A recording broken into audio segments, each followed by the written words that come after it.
Hello, hello. Hello. I'm very excited for tonight's author talk. So we'll give people a few moments to join us. Hi, Dina. Hi, everybody. Tonight's author talk is going to be with a very talented woman by the name of Laura Tempest Zackroff. I'm just waiting for her to join. Here she is. Hi, Laura. You can just add the request to join, and I'll get you on screen with me. Hi, Mary. Hi, everybody.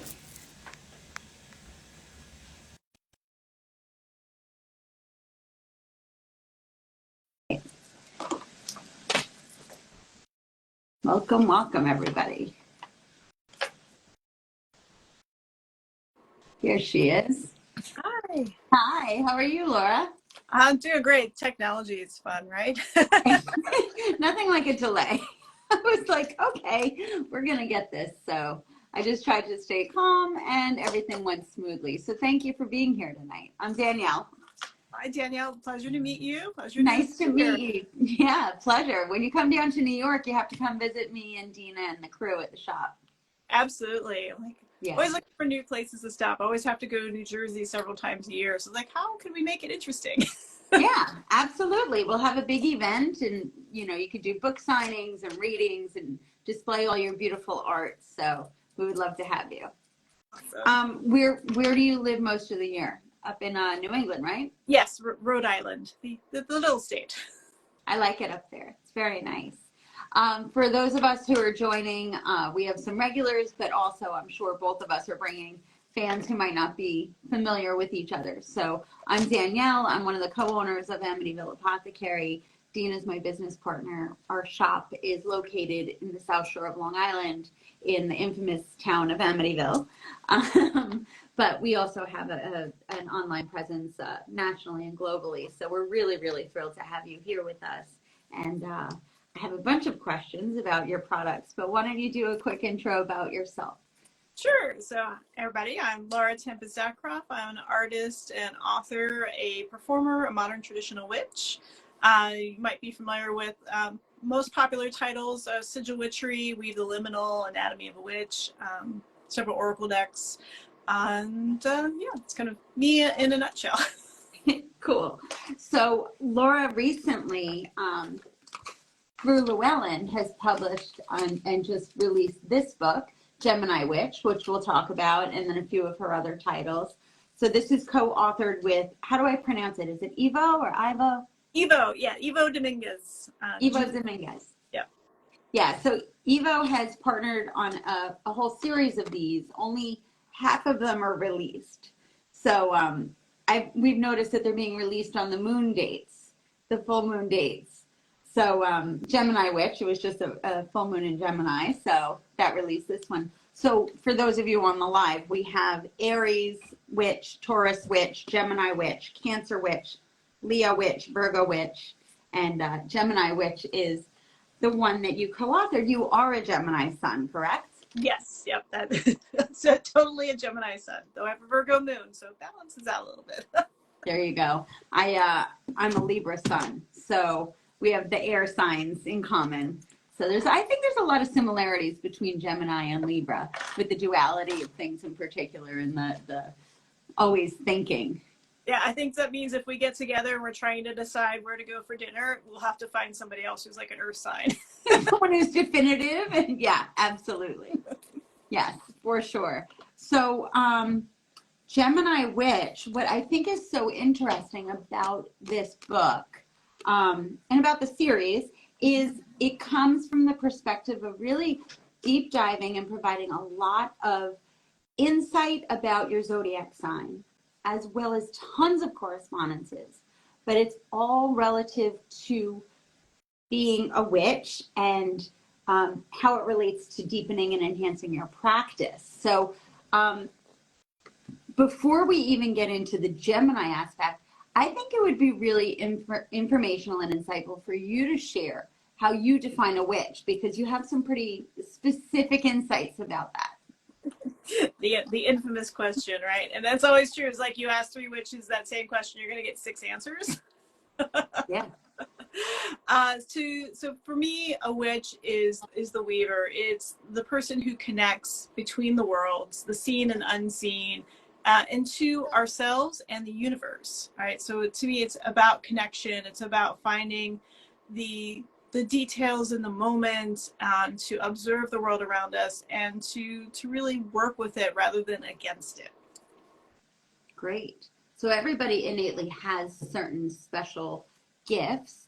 And I believe that when you start really diving in to develop those and to educate yourself about your practice and all different types of tools and rituals and things such as breath work that you are definitely focused on, that I'm going to ask you some questions about. But the more you practice it, it's like a muscle, right? The more you use it, and the more you enhance it, the stronger those skills get, correct? Absolutely. And that's the thing about, I mean, this is a path and a practice, right? So it's a cumulative experience, and it's something that's going to be continually changing and growing. I often call witchcraft the serpentine path, because it is fluid. It can go back on itself. You can revisit old things and find new things in that wisdom. And we should always be growing and searching and exploring. If you're not doing that, if you think you know it all, you know nothing. Totally. I agree.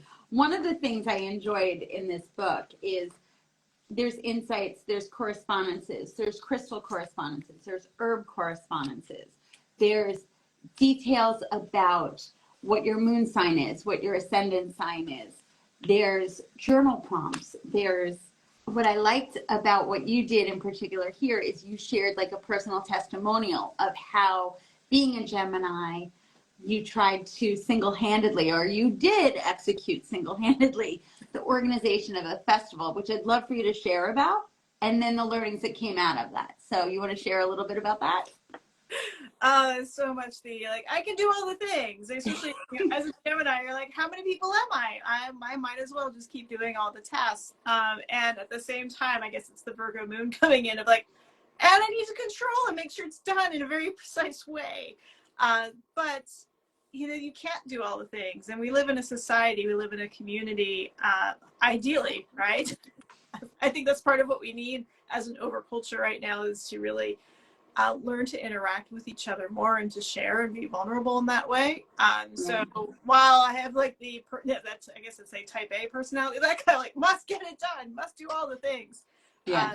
You got to have room for growth. And you also, in allowing other people to do those things, they learn how to do this, to really sort it out for themselves, to have that experience, which is so innate to witchcraft, right? Like, people say, tell me how to do the things. Just, I want to be a witch. Yeah.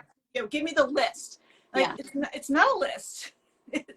Right. There's no list. It's sort of like, it's a blank cooking book, right? You have to write the recipes. You have to taste the ingredients. And so you have to be mindful to allow people to explore and experience that too, so that they can do it for the next generation. I totally agree. So my practice includes astrology. It includes oracle cards. It includes tarot. It includes Reiki.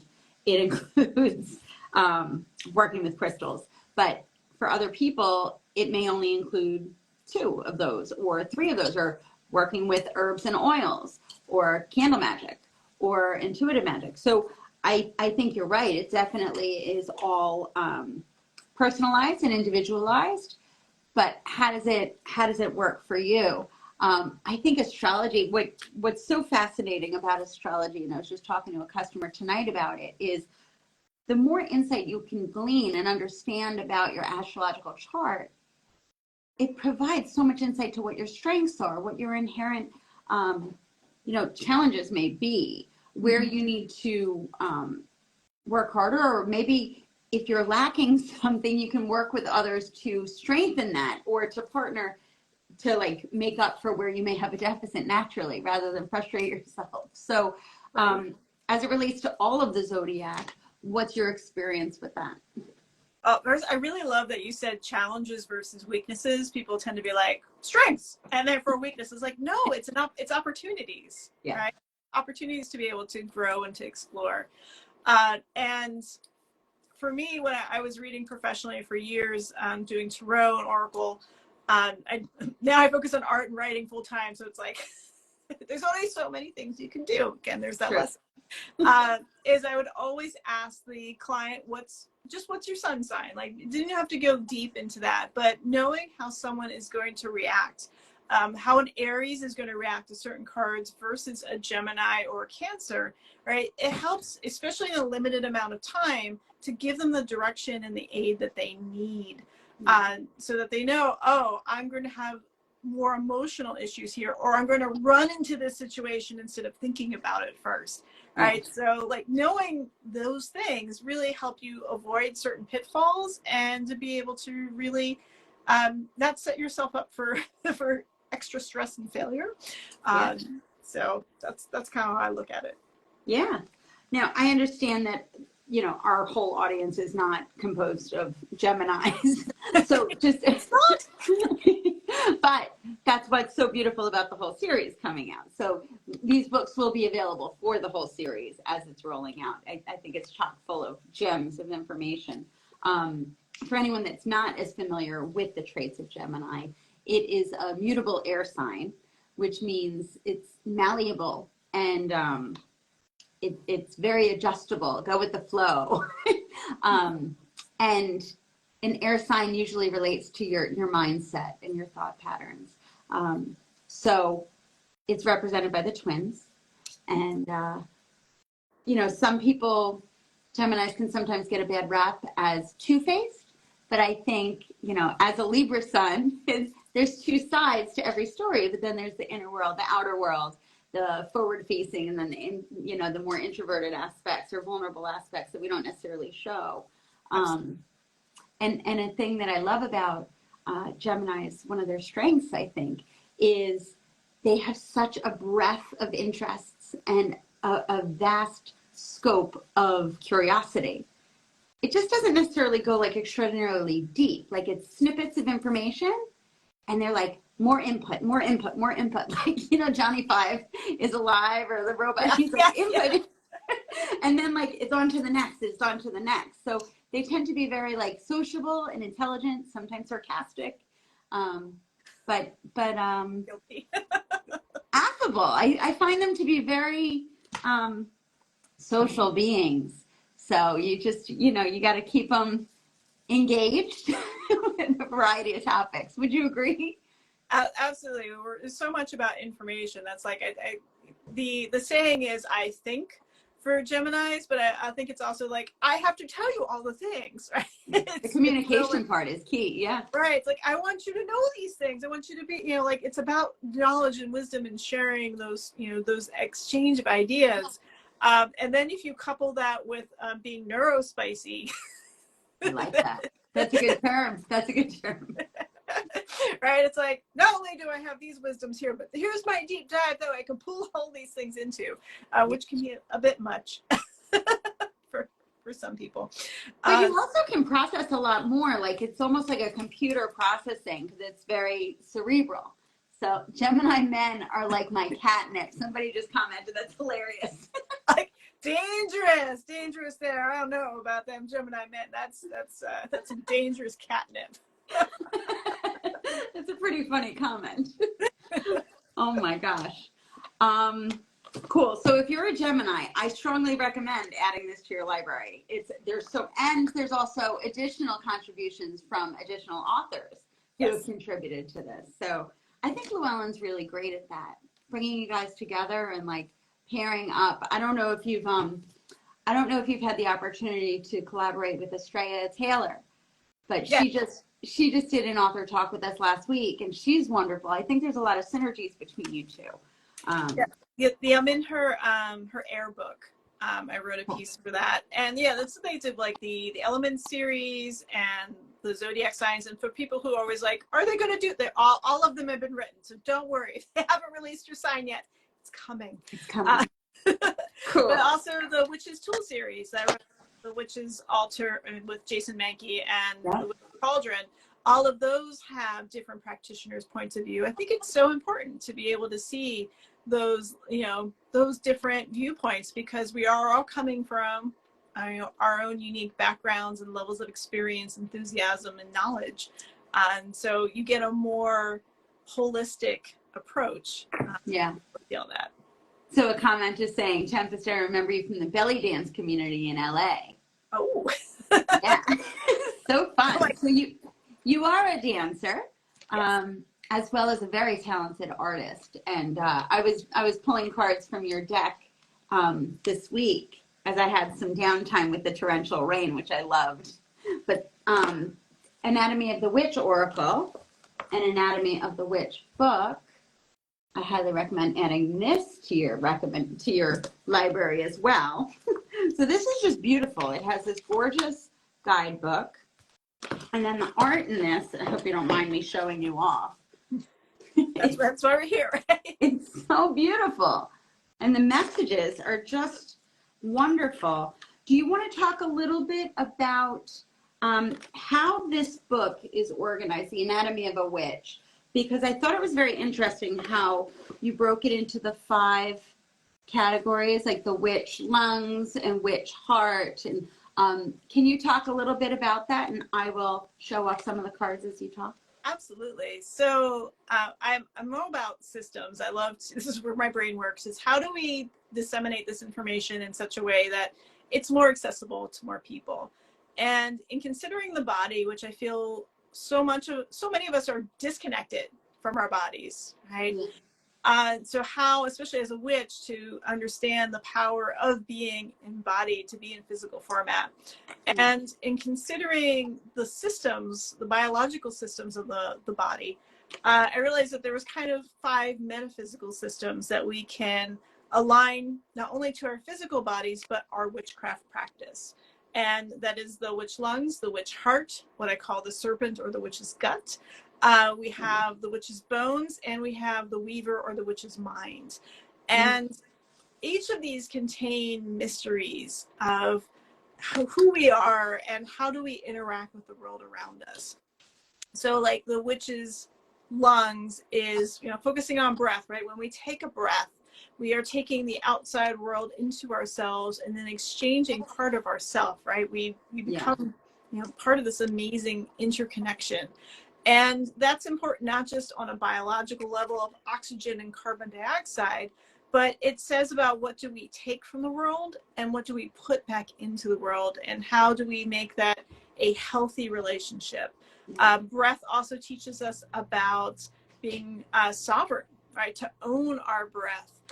It also teaches us about the power of magic itself, because often I find that so many magical practitioners, witches, Wiccans, druids, whatever, the whole kind of spectrum that's out there, is we talk about magic and we talk about ritual, but how many of us really truly believe the work that we're doing, right? There's always that sort of hang up there from society saying, you're weird, what's, oh, you're just talking about like that, fictional stuff. Like, no, magic is real. It's not like you see in the movies, but it is those subtle influences, how we change ourselves, how we change our environment, and how we change each other. That's, and that's just like the wind, right? You can't really see the wind, but you feel the effects of the wind. You see the effects of the wind. So that's kind of one of the mysteries I love, especially starting off with the witch's lungs, is, right, it's the known invisible. I love it. I love it. As a Reiki master and practitioner, I mean, I've spent a lot of time working with the subtle energies, and I believe like in vibrational links, and the more you become sensitive to feeling and experiencing all of those subtleties, definitely who you surround yourself with, what you nourish yourself with. Like you even said, as you breathe in, you're breathing in the environment. What are you releasing? What are you speaking into existence? I mean, when we write words, it's spelling. We're casting a spell. So I totally agree. I think it's beautiful. Now listen, I have to read page to page in this book because I've only just scratched the surface, but I'm enjoying it immensely, and I really relate to it. So talk a little bit about the witch heart now, because everything revolves around the heart. Right. So nestled between our lungs is the heart, right? And this is sort of the crossroads of ourselves. It's where in the biological body, right, blood is flowing. We are getting oxygenated blood, it's being cleansed, right? It's going to all the way out to our extremities, all those little tiny capillaries, right? And going back through the veins and the arteries. And so there's a system, there's a pulse, there's an ebb and flow to, you know, the beating of our hearts, right? And the ocean, like I like to say, we are mobile oceans, right? That's, they said, like the plasma is very similar to the consistency of the ocean in a chemical sort of compound, depending on how polluted things are, right? We can pollute ourselves. Right. Yeah, true. This is true facts. Yeah. Right.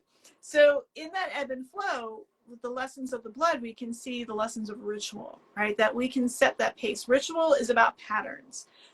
It's not always about the big fancy rituals, right? That we tend to be like, oh, we have to have this special date, and you have to have special clothes and special candles, and all those things are great. The accoutrements, we love the accoutrements, right? But every day we're doing rituals. How we get up in the morning, how we take care of feeding ourselves and personal hygiene.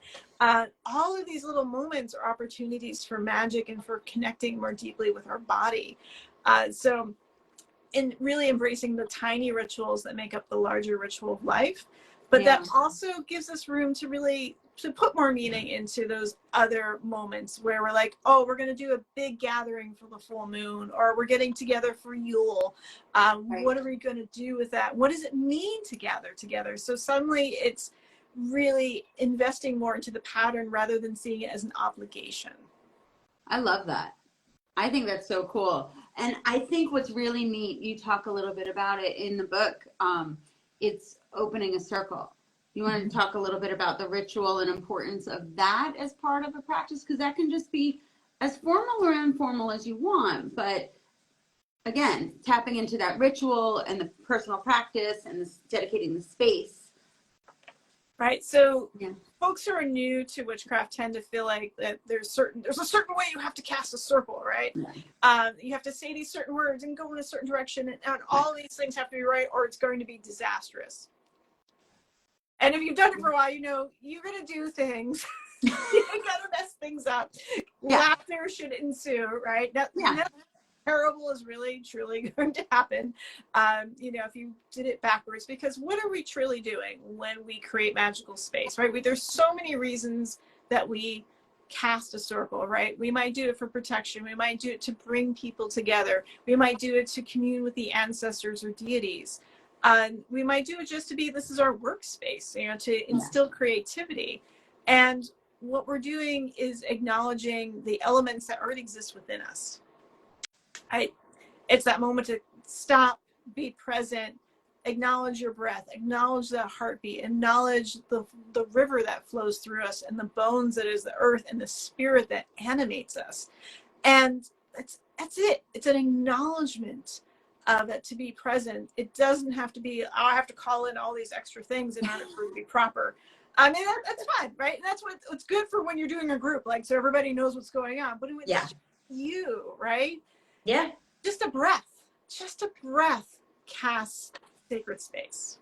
It sets the tone. I mean, I don't know if I was taught or if I just started doing it, but before I would start an activity, I would just sit quietly and focus on the breath and the breathing. And sometimes I would count. I would do like 3 counts in and 6 counts out. And, even just if I was too distracted, that's a good way just to get you back in and focused and mindful so that you're present and not thinking about the 10,000 other things.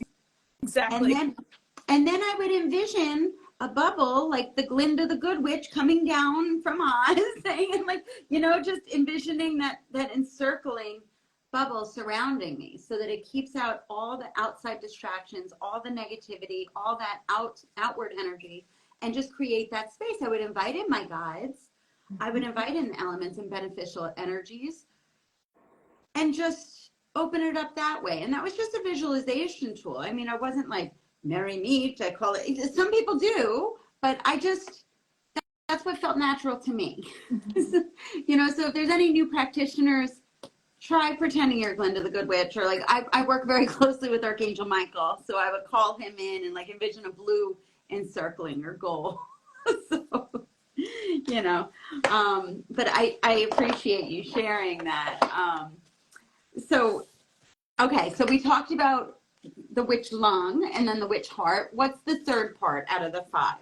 So at number 3, we are at the serpent. All right. And let's see if I can find it. Fun. The sneaky serpent card. And with the serpent, it is acknowledging the gut, right? It's the abdomen. It is the intestines, right? It is also the nervous system that's going in there. You got digestion, the nervous system. You also have hormones, right? The endocrine system, all of that going on in there. And when you think about the term, you know, I felt it in my gut, or gut intuition, right? It's a different way of knowing. Right? Yeah. We tend to be so much in our heads, and our whole body is listening and watching and observing the world around us. And when you think about it, right, your brain is supposed to be coalescing that information, but it doesn't always do a good job. Yeah, it's true. And our eyes lie. Like our eyes and our brain are like, I'm gonna play pretend and ignore what's going on here. Meanwhile, your stomach's like, oh girl. Right. Your heart might want something and you doubt it and you push that gut feeling down. Yes. And then you know what happens is you're like, oh, I should have trusted my gut. Ugh. And when you look at the science behind that, the idea of the gut intuition is the vagus nerve, right? Which is connected to the reptilian part of our brain, like that base, right? You know, where our instinct, where the most primal parts of ourselves are kind of stored back there. That goes down to basically where the intestines are, into the stomach, right? So that little trigger, this is like really crash course into anatomy. Yeah. But there's that amazing science behind it. And when you think about nerves, you know, nerves are part of weaving the liminal. You know, it's all the information that's transferred in the space between those nerves. So we're perceiving things rather than seeing them. We are perceiving these things that we need to be paying attention to. So when we tap into that, we are becoming more in tune with that primal part of ourselves, the animal part of ourselves, that has known these things, right? For 250,000 years plus. It's like, I've seen this before. That's a bear. That's for our survival. Yeah, we should trust that more. Yes. You know, and it's all those times where like you actually listen and nothing happens. You're like, well, I did it, nothing happens. Like, exactly. Right. Right. We remember regret more than we do when things go right. Totally. So yeah, Dina wrote, usually go with the gut over the brain. The brain rationalizes. When the gut is off, it's a hard no. Yeah. It's just such a thing. And we're taught, just like with magic, right? The idea and the belief in magic, we're taught not to trust ourselves. We're taught not to listen to that intuition. Because why? It usually benefits somebody else. Right. Rather than ourselves. And you know, I love about the serpent, it's like kind of the scariest part, because a lot of people don't want to deal with that primal animal-esque part of our being. He is a lovely little snake. Beautiful. You know, it's so much tapped into protection. It's also renewal and rebirth. When you look at so many of the serpent myths, like almost every culture on this planet has a serpent or dragon myth that taps into creation as well as the underworld or the other world, right? So there's a relationship there. And when we really kind of explore that deeper, we get into that sense of what does it mean to go through rebirth and renewal, to go through death, to learn the mysteries, to realize that we shouldn't fear our own power. I love that. All of that's wrapped up into the serpent. So it's one of my favorite aspects. It's beautiful. The serpent, it's often very misunderstood. And it's funny, one of our jewelry partners, Mercurios Designs, he does a lot of work with the snakes and the serpents. But he pointed out that the serpent is the only animal where its heart is actually connecting with Mother Nature. And it sits at the root of our Kundalini energy, and it rises, and that is the core essence of like our soul and our energy. And all we do in life is we have series of death and rebirth, and we learn the lesson, and we evolve, and then we grow, and we shed our skin, and we continue to evolve. So I mean, that's the essence of Scorpio right there, right? Death and rebirth. Yes. But it's you know, it's pretty fascinating. So, and then of course you see the caduceus. How do you pronounce it? I've always done caduceus, but I think some people do caduceus. Yeah. Yeah. So that has the interwoven snakes, but those are the 7 midpoints of the chakras where they intersect. So, you know, it is all health and healing and balance as we grow and our energy rises and our chakras develop in accordance with our age and our development. So I think it's beautiful. All right. So then the fourth of the 5. The witch bones. Bones. The witch bones. We love our bones, right? Structure. Like on the shelf over here behind me, there's an array of different skulls that I talk to. That's cool. As you're cleaning, right? You're like, hello, Mr. Fox. That's awesome. Cool. All right. So bones are, when we look at the body, right, they allow us to have form, right? Form, structure, protection. We wouldn't be able to move around if we didn't have our bones and our muscles. Yeah. Also, within our bones, all right, biologically, that we have the red blood cells are made, right? So that's saying if bones are structure, which can be tradition, right? Ways that traditions can be expressed is through ritual. Yeah. Right. So we're seeing the systems are not separate. All of our, we can't separate our bodies into these systems and pull them apart. Like they all function together. Right. So it's part of it is to kind of separate it out as we're learning about it and then realize that everything is interwoven, intertwined. So what structure and tradition give us, right, is a sense of our connection to the land. Right, so there is the ancestors of the earth, the spirits of the earth, the genus loci, that type of energy. There is the human ancestors, the animal ancestors that we have. It is also really considering what are we building with tradition, right? So I align each of these with a tarot card. So at number 4, we are with the Emperor. And what is the Emperor all about? Foundation, structure, rules, right? Governing these things so that they're in order. And so that challenges us to think about tradition. Are we doing tradition just because it's what's always been done? Or do we understand the how and the why? And when we do that, we're able to augment, to change, to morph, to understand modern life, right? Because sometimes things don't grow with us as a society or as a people. There are things we need to let go of that aren't healthy. And whether that is a larger social idea or in an esoteric concept of like sticking everything into the gender binary. Does that really work, right? What are we doing when we're really sticking into only black or white when there's so many different 256 shades of gray if you're a designer? There you go.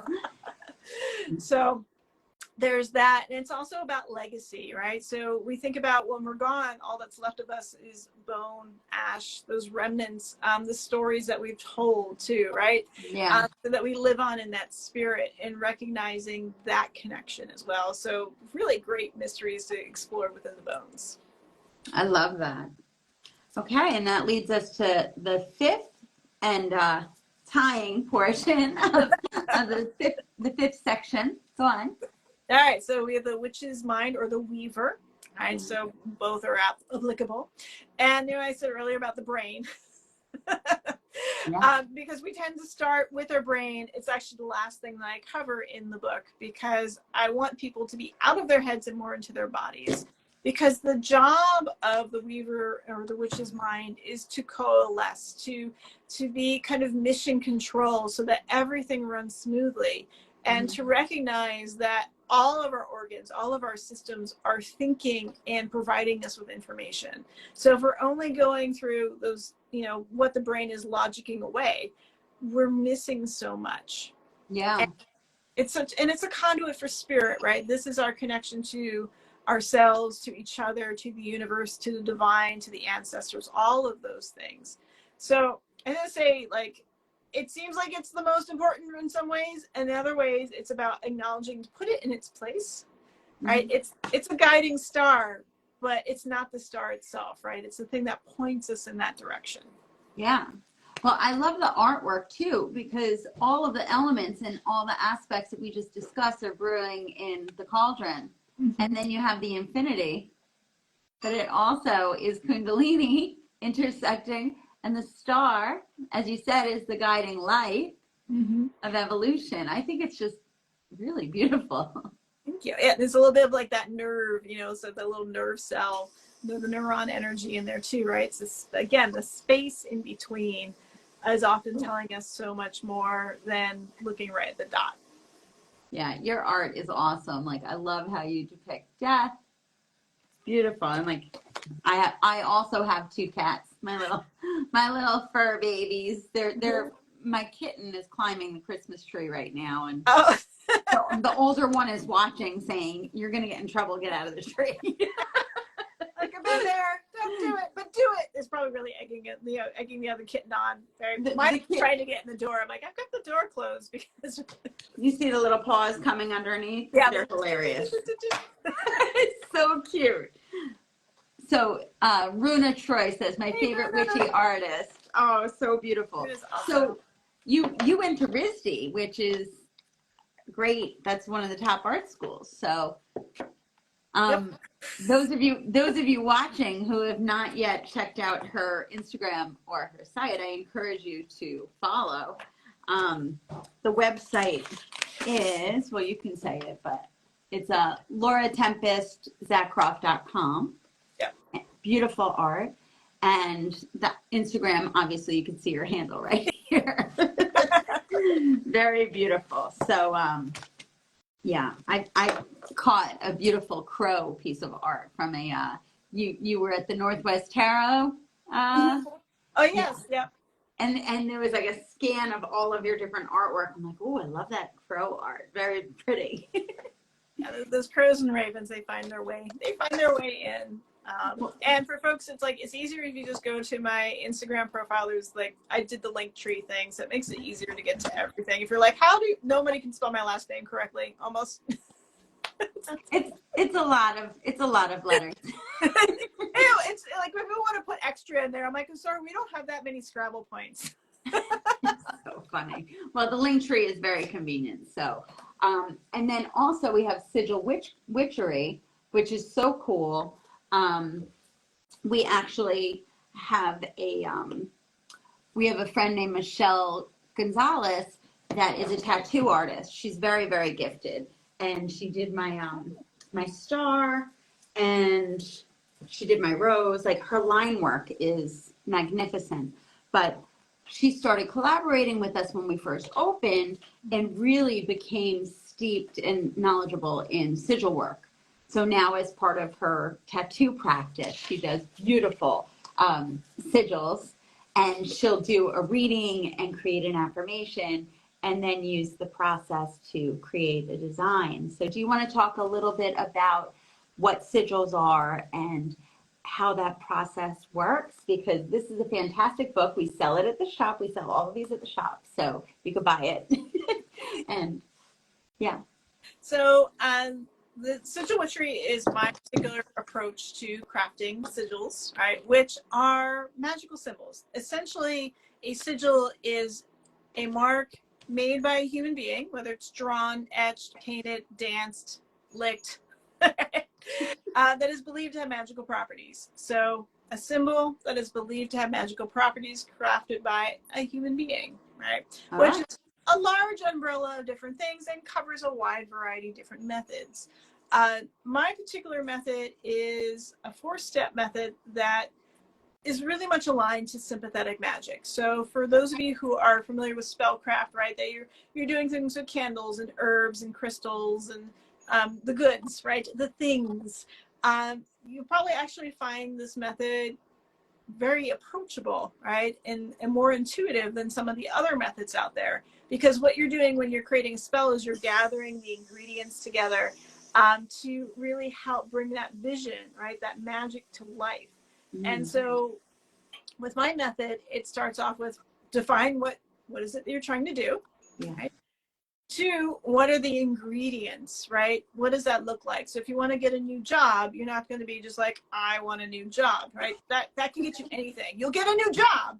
It might not be the job that you want, though. So to get the job, you go, all right, I need to make X amount of money per year. I need health benefits, because if you live in the United States, you need health benefits.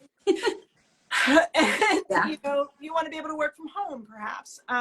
You want vacation, all the things that our current lovely system doesn't really often provide because capitalism. But anyway, be very specific. Be specific. So figure out, what does that look like for you, this job, right? And then being able to align those ingredients with certain symbols. So if you want upward mobility in your job, maybe that's an arrow. Maybe having job security, that might be a square for you. Maybe you're like, I want to make 100K. Maybe you're putting 100K in there, right? All of these things, you put them together to make the sigil. And you play around with it a little bit until it looks good to you, and you'll know. You're going to trust your intuition. It takes practice, but you'll know. And then from there, you actually don't have to do anything else with it. Because you have already done this work. You have charged it by giving it purpose, as well as your attention and energy. And your brain, it's so powerful, right? Our whole bodies, right? Magic starts with thought. And so the tension that you've given this sets things in motion. But because we are physical beings and we do love the stuff, you might put it on a candle. You might kind of work it invisibly into your resume.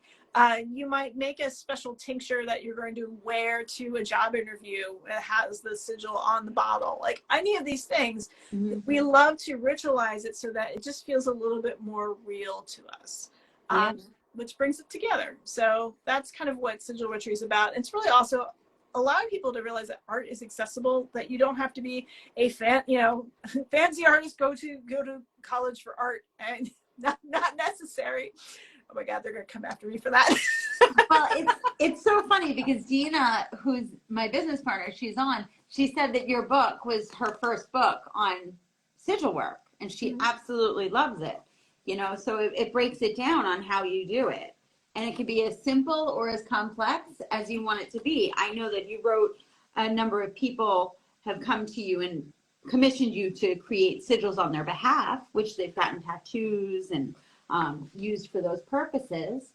But to your point, you can create a sigil that's meaningful to you and then buy a pillar candle and carve it into that and then set it with intention, and it will support your intention. Absolutely. Right. It's what you want to bring to the process. And sometimes we just feel like, oh, I'm going to work on this for a bit, or I'm going to light that candle while I'm working on my resume or sending things out into the world. And we can do sigils for very personal things. So anything that we might do a spell for within our personal world, you can create a sigil for. And then there are the shared magic sigils, like the power sigil that's on the cover, which are more communal sigils, right? They're designed to really help us engage with the larger world, to work on bigger issues, which take many people to solve. That's a good way of looking at it. Yeah, look, anti-anxiety sigil, fertility sigil. So listen, we'll accept all of the help that we can get, right? Yes. So, I know when I was doing Reiki work and creating, grids and setting all of that up with intention, you can incorporate sigils and place that within the grids, and then the crystals and the layout, all of that can just work on your behalf 24/7 as you have to go do the normal mundane things of life. But why not take as many opportunities for supporting your intention in the universe energetically to help get you there? And that's magic and alchemy, right? Absolutely. It doesn't have to be so hard. Yeah. Listen, it's like when people say, oh, I'm going to pray for you. I'm like, I will take as many prayers as I can get. It's the same thing. I will take as many blessings and as much support to support my intention as possible. And that's the beauty of magic. Yes. And there's so many different ways to manifest that. So very cool. So what next? What's happening new for you? Where's your focus? So the current project that I'm wrapping up right now, that will be out hopefully, I believe, October of next year, is related to Sigil Witchery, and that's the Sigil Witchery Oracle. Because I really felt like people sometimes need a little bit more aid in connecting the meaning of marks, right? That each mark that we make, each symbol, has a movement and an energy to it. And I think we all intuitively know that. But we often, again, have fears about really trusting our own guts, our intuition, how our own experiences. And so it's a really great tool to be able to pull these things and to build a relationship with symbols and marks that are pretty much open to every culture.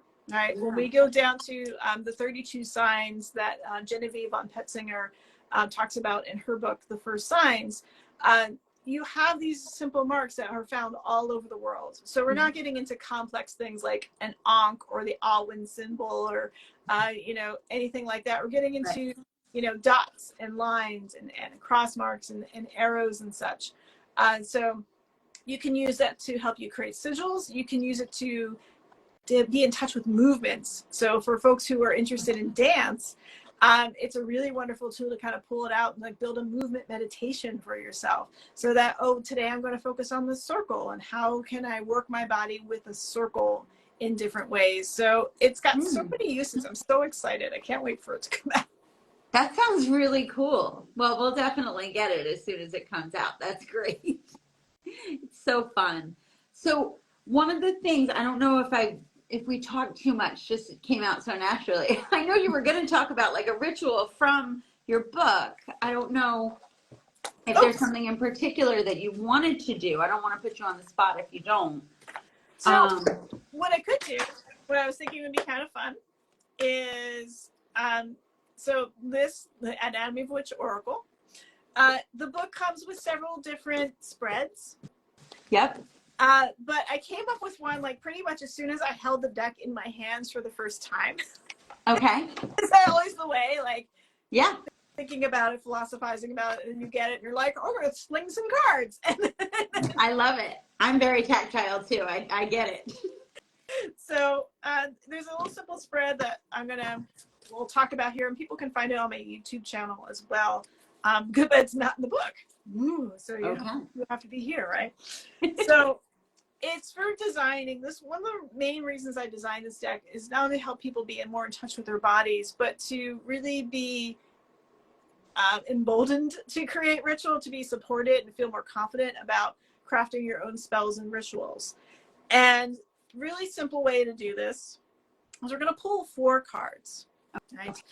And you're just going to shuffle, and it's so those times where you're like, something's off and I need to do something but I don't know what, or you're like, oh, the winter solstice is coming up. What am I going to do for the winter solstice? I don't have a fireplace, so I can't burn a Yule log. Like, people like always think about what you can't do instead of what you can do. So for those times, you can pull 4 cards, and 3 of them, it can be in any sort of order, are going to give you a sense of what I like to call the person, place, thing cards, right? So they might give you a sense of timing. They might give you ingredients.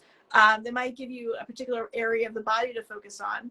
And then the last card is sort of the directional card or the focus, right? What kind of pulls them all together. So let's play a game. Let's go. Here we go. All right. So I'm shuffling the cards. I've got time here. Can I get this down lower? Probably not. I know it's tough with the split screen. Yeah. I feel like very Brady Bunch. Yeah, I think it's gonna have to. I was gonna have to lift them up. That's okay. We're gonna improvise.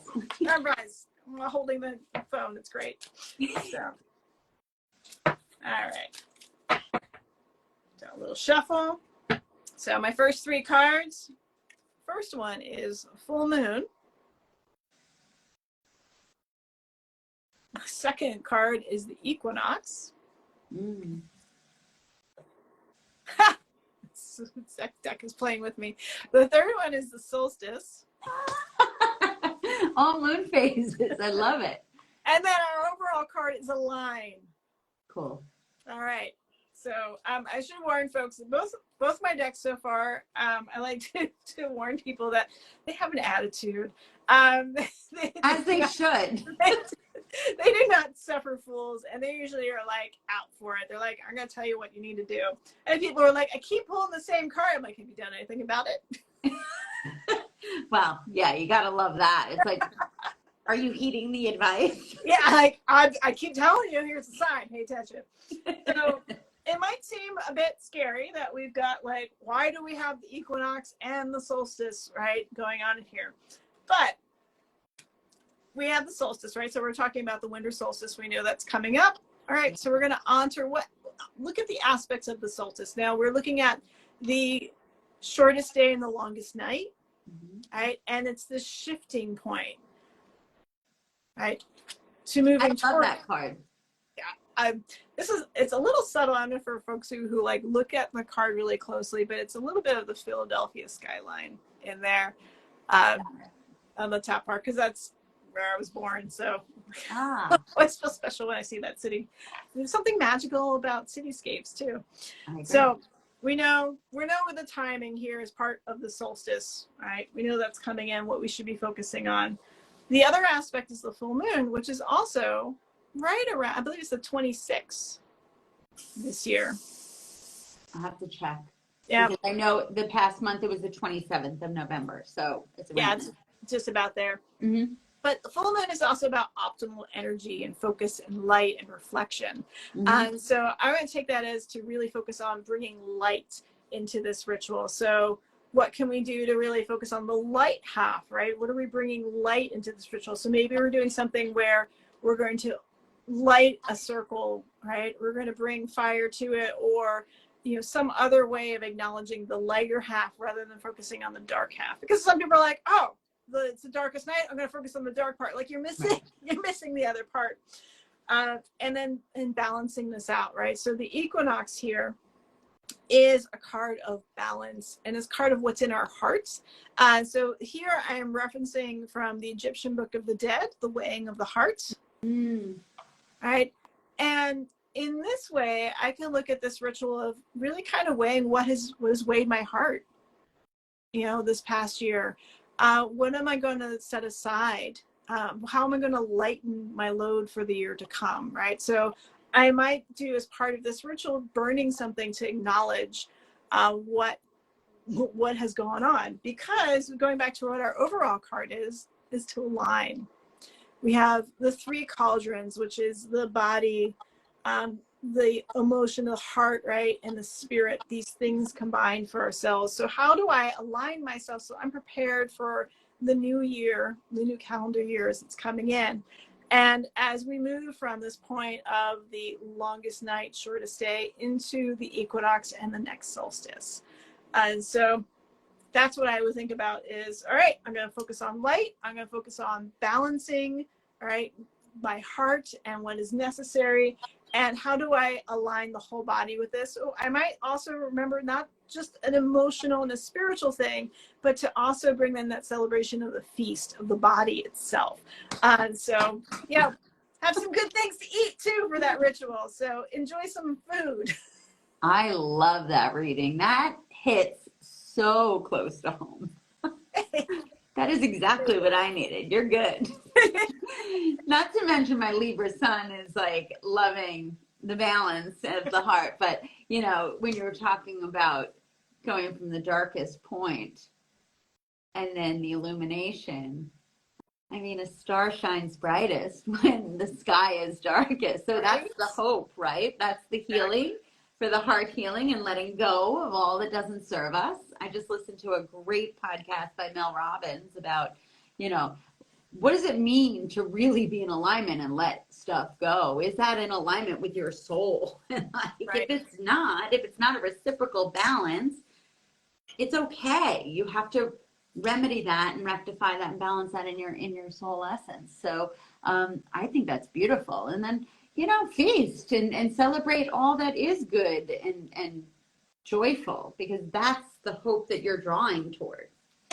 And that's why our ancestors have often feasted, you know, all the different festivals that happen this time of year, right? It's that celebration of life. It's knowing that things are going to still, even though the lights were turning, still be dark, right? So it's that hope, right? And it's that community that we build, right? The loved ones, whether they're virtual, you know, we're connecting on the internet via Zoom or via chats like this, or we're, you know, having people in our home, to realize all of those lights together, like the brightness that shines in that. I think that's so beautiful.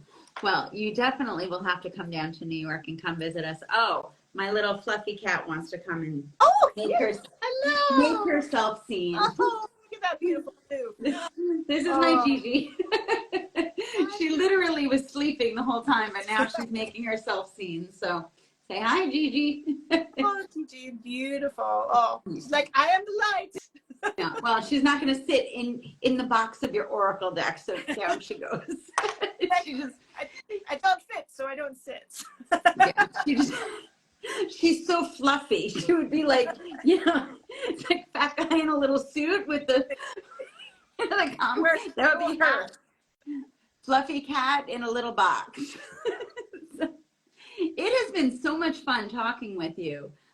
Anytime you want to come see us, open invitation, and this is just going to be the first of many future talks, I'm sure. Oh, thank you so much for having me, and I look forward to stopping by. I haven't been to Long Island yet, so. Oh, definitely come. It's not that far. It's not that far. It's maybe everybody like confuses Long Island with Rhode Island. Like you say, you're from Rhode Island. People are like, oh yeah, Long Island. Like, no.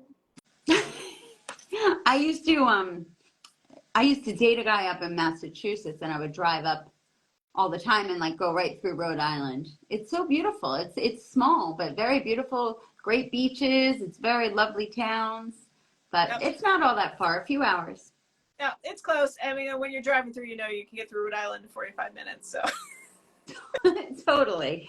So if anybody watching wants to purchase any of her products, by all means, come to our shop, come to our website, and you know, we welcome more products, because as we're definitely going to get that oracle deck. And I really loved getting to know you. Thank you for your time.